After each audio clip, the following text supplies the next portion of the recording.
మా మంత్రి పొన్నం ప్రభాకర్ గారు ప్రతి నెల నిరసన కార్యక్రమాన్ని ఇప్పటి వరకు నిరసనలు కొనసాగిస్తూనే ఉన్నాడు. అన్నీ ఉన్న అల్లుడు నోట్లో శని ఉందన్నట్టుగా ఆ మిడ్మానేర్ ముంపు బాధితులకు 10 ఏళ్ళైనా న్యాయం జరగలేదు. ఇది న్యాయమా?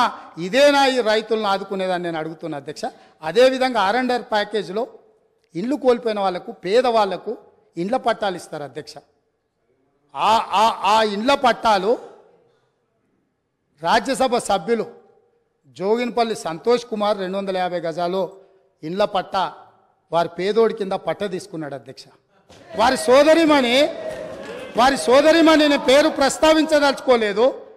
ఎప్పుడో పెళ్ళైపోయి అత్తగారింటికి వెళ్ళిపోయినా వారి సోదరిమణికి కూడా ఇళ్ల పట్టాలు ఇచ్చారు అధ్యక్ష తెలంగాణ రాష్ట్ర ప్రభుత్వంలో.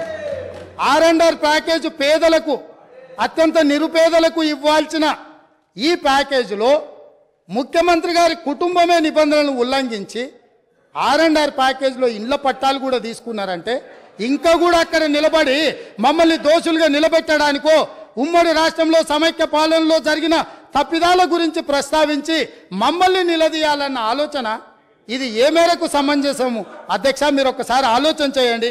అందుకే అధ్యక్ష నేను అనేది, ఒక్కసారి ఈ సభలో మాట్లాడాలి అంటే ఆత్మ పరిశీలన చేసుకోండి, గుండెల మీద చెయ్యి పెట్టుకోండి. మేము మాట్లాడుతున్న దాంట్లో న్యాయం ఉందా? మేము మాట్లాడుతున్నది ప్రజలు గమనిస్తున్నారు. ప్రజలు ఇంకా మమ్మల్ని ఇక్కడికైనా ఉంచినరు, ఇది కూడా ఉండాలనా లేదా అని ఇవాళ మీరు ఆలోచన చేయాల్సిన అవసరం ఉంది అధ్యక్ష. అదేవిధంగా కాంగ్రెస్ పార్టీ గురించి, ఇందిరమ్మ రాజ్యం గురించి, ఇందిరమ్మ రాజ్యం అంటే ఇదా అదా అని వారు మాట్లాడారు. ఇందిరమ్మ రాజ్యం అంటే రైతు రుణమాఫీ అధ్యక్ష. ఇందిరమ్మ రాజ్యం అంటే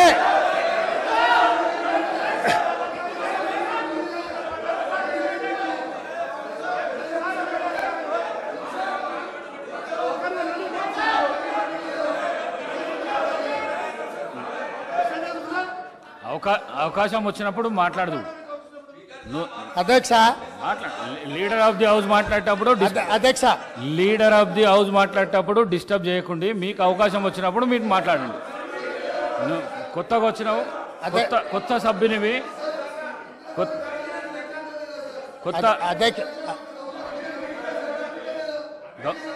గౌరవ కౌశిక్ రెడ్డి కొత్తగా వచ్చినావు, నూతన సభ్యుడవు. నువ్వు లీడర్ ఆఫ్ ది హౌస్ మాట్లాడేటప్పుడు గడబడి చేయకు, నీకు అవకాశం వస్తుంది అధ్యక్ష. లేదు మనం అట్లేం లేదు, వాళ్ళు వినాల్సిందే, వాళ్ళకి ఇదే శిక్ష. వాళ్ళని ఎవరిని బయటికి పంపను, ఎవరిని పంపొద్దు అధ్యక్ష. దయచేసి మీకు విజ్ఞప్తి చేస్తున్నా, వాళ్ళని ఇక్కడ కూర్చోబెట్టి కఠోరమైన నిజాలు వాళ్ళు వినడం ద్వారా వాళ్ళలో పరివర్తన తీసుకురావాలన్నదే ప్రభుత్వం యొక్క ఆలోచన. కాబట్టి వారిని ఎవరిని కూడా సభలో నుంచి బయటకు పంపించొద్దు అధ్యక్ష. అందుకే ఈరోజు ఇందిరమ్మ రాజ్యం గురించి పదే మాట్లాడుతున్నారు అధ్యక్ష. ఎస్, ఇందిరమ్మ రాజ్యం తెస్తాం సోనియమ్మ నాయకత్వంలో. ఖచ్చితంగా ఈ రాష్ట్రంలో ఇందిరమ్మ రాజ్యం అంటే పేదలకు ఇందిరమ్మ ఇండ్లు ఇస్తాం, భూమి లేని దళితుల గిరిజనులకు అసైన్మెంట్ భూములు ఇస్తాం, పోడు భూముల పట్టాలు ఇస్తాం, పేదలు చదువుకునే విద్యార్థులకు ఫీజు రియంబర్స్మెంట్ ఇస్తాం, వైద్యం అందించలేని నిరుపేదలకు ప్రాణాలు పోతుంటే కుటుంబ సభ్యులుగా ఆదరించి రాజీవ్ ఆరోగ్యశ్రీ పథకాన్ని అందుబాటులోకి తీసుకొస్తాం.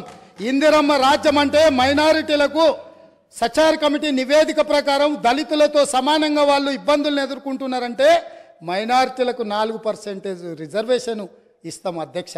ఇందిరమ్మ రాజ్యం అంటే ఈ సమాజంలో ఉన్న ప్రతి ఒక్కరి యొక్క హక్కులను కాపాడుతాం. ఇందిరమ్మ రాజ్యంలో మహిళలకు మహాలక్ష్మి ద్వారా 2500 రూపాయలు వాళ్ళ ఖాతాలో వేస్తాం, 500 రూపాయలకే సిలిండర్ వాళ్ళకి ఇస్తాం. అదేవిధంగా ఇందిరమ్మ రాజ్యంలో వాళ్లకు ఉచితంగా బస్సులో ప్రయాణం చేసే అవకాశాన్ని కల్పిస్తాం. ఇంకా చాలా విషయాలు ఇందిరమ్మ రాజ్యం గురించి చెప్పాల్సిన ఉన్నాయి, అవి చివరిలో చెప్తా అధ్యక్ష.